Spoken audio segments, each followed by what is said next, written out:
Prometí hablar de este personaje de la historia que en el mito era espectacular, pero en la realidad era todavía mejor.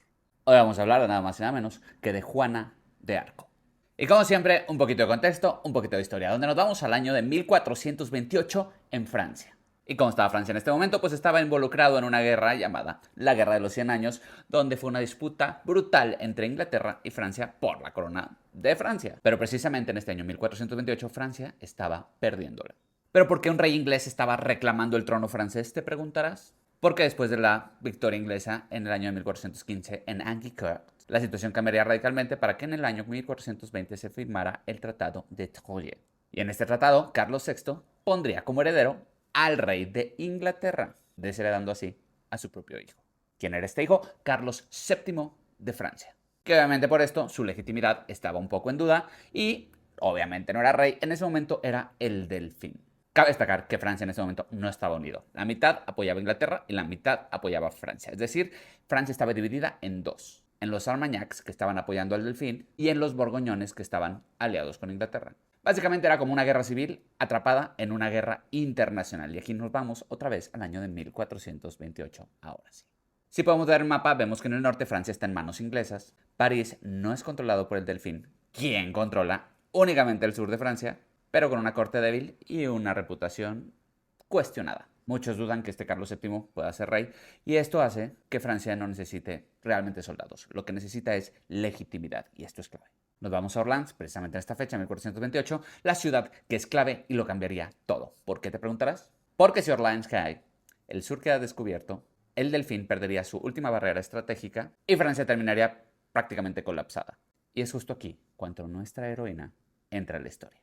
Juana de Arco nacería en 1412, es hija de unos campesinos en Domremy y es una adolescente profundamente católica. Vive en una aldea que ha tenido muchísimas incursiones militares y prácticamente vive y crece en un entorno constante de guerra. Entonces para ella la guerra era algo sumamente habitual. No es noble, no es educada en la corte y obviamente no tiene entrenamiento militar. Cuando llega a los 16, 17 años más o menos, se dice, según el mito, que empezó a escuchar voces. Aunque según otras interpretaciones las empezó a escuchar desde los 13 años, diciendo que son San Miguel, Santa Catalina y Santa Margarita. Pero que hay que recalcar algo históricamente importante, que es que en el siglo XV estas experiencias místicas no eran automáticamente locura, era algo del imaginario religioso cotidiano. Esto nos lleva a la pregunta real, que no es escuchaba voces, la pregunta es ¿cómo hizo para que la tomaran en serio? Así que en el año 1428, Juana decide hacer algo importantísimo. ¿Qué es esto? Se preguntarán. Decide ayudar al delfín y viaja de Domremy hacia Vaucouleurs. Pide una audiencia militar, la ignoran, vuelve, persiste, hasta que finalmente logra escolta para cruzar territorio enemigo hasta Chinon. Y aquí hay algo clave. No cualquiera cruza zonas de guerra siendo una simple campesina sin cierto respaldo local. Es decir, alguien la consideró suficientemente creíble. Así que llega el año de 1429 y con este el gran encuentro con el delfín. Aquí hay un mito que hay que quitar, que es que el delfín supuestamente estaba disfrazado. Esto es parte del mito. Carlos VII de Francia supuestamente la recibió de una forma muy tradicional. E históricamente también hay que decir tres cosas importantes que sabemos de esto. La primera es que se le permitió verlo, la segunda es que fue interrogada y la tercera que no fue aceptada automáticamente. Lo que es un hecho es que Carlos estaba desesperado y antes de darle el apoyo militar la envió a Poitiers. ¿Qué pasó en Poitiers? Te preguntarás. Pues básicamente teólogos la analizaron para ver si era hereja o tenía algún tipo de posesión demoníaca, recordemos la fecha. O finalmente si tenía algunas contradicciones doctrinales con la época. No encuentran nada condenable, por lo tanto afirmaron que tal vez no venía de Dios, pero tampoco venía del otro lado. Aquí te quito otro mito, no fue convertida en general, hay que desmontarlo, es decir, no diseña estrategias, no dirige tácticas complejas, lo único que hace, que es importantísimo, es portar estandartes e inspirar a las tropas. ¿Cómo lo hace? Exige ofensiva de una forma, al parecer, muy heroica y de mucho liderazgo, lo que ocasionaría que en un ejército derrotado por años cambiara todo. Si cambias la moral, cambias todo. Así que llegaría el año de 1429 con esta ciudad que les había comentado, Orleans. Los ingleses llevan meses sitiando esta ciudad y Juana presiona con ataques directos, participaría en asaltos, de hecho sería herida por una flecha y regresaría así a seguir en la batalla. A los pocos días el sitio se levantaría, lo que no les daría precisamente una victoria a Francia, pero sí cambiaría la moral de todo este país. A partir de aquí, las tropas francesas creen que Dios está de su lado. Esto hace que los ingleses comiencen a dudar. Es decir, la narrativa, de nuevo, cambia todo. Juana se convertiría en la figura que legitimizaría al rey Carlos VII. Y esto es devastador para los ingleses. Y aquí se entraría la estrategia de Juana de Arco. ¿Cuál sería esta? Decide trasladar al delfín a Reims para coronarlo oficialmente.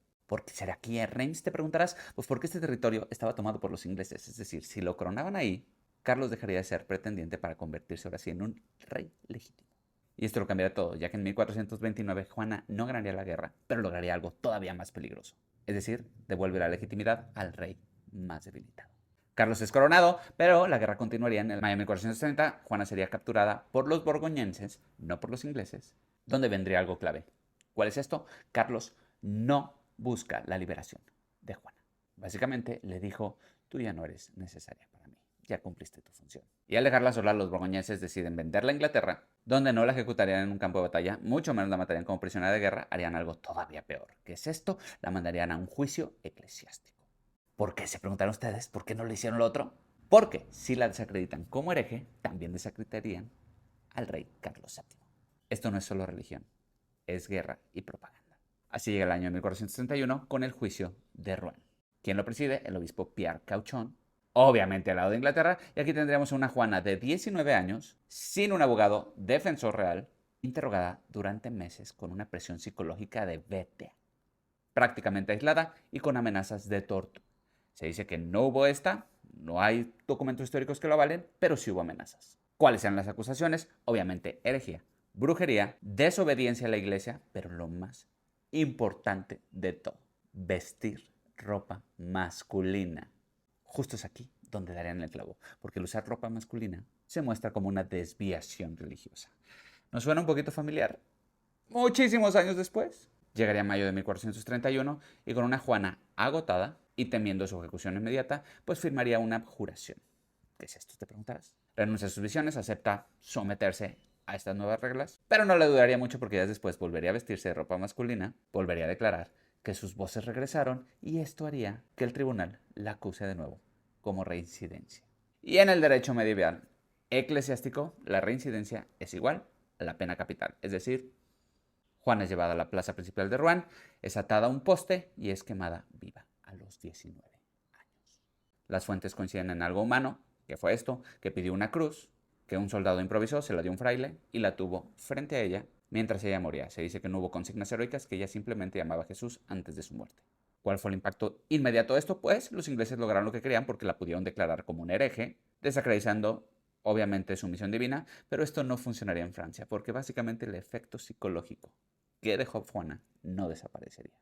Es decir, Juana, muerta como mártir, prácticamente es más poderosa que si hubiera estado viva. A partir de aquí, Francia empezaría a recuperar terreno milagrosamente. Los ingleses poco a poco retrocederían para que en 1453 prácticamente Francia recuperara todos sus territorios. Carlos III terminaría consolidado y la historia giraría a 180 grados. En el año 1456, es decir, 25 años después de esto, un tribunal papal reabriría este caso y llegaría a la conclusión de que este juicio en 1431 fue corrupto, tuvo irregularidades y por esto anularía la condena que le hicieron a Juana. Juana a partir de aquí se convertiría en un emblema de resistencia, un símbolo contra invasiones extranjeras y un gran ícono de identidad nacional y religiosa.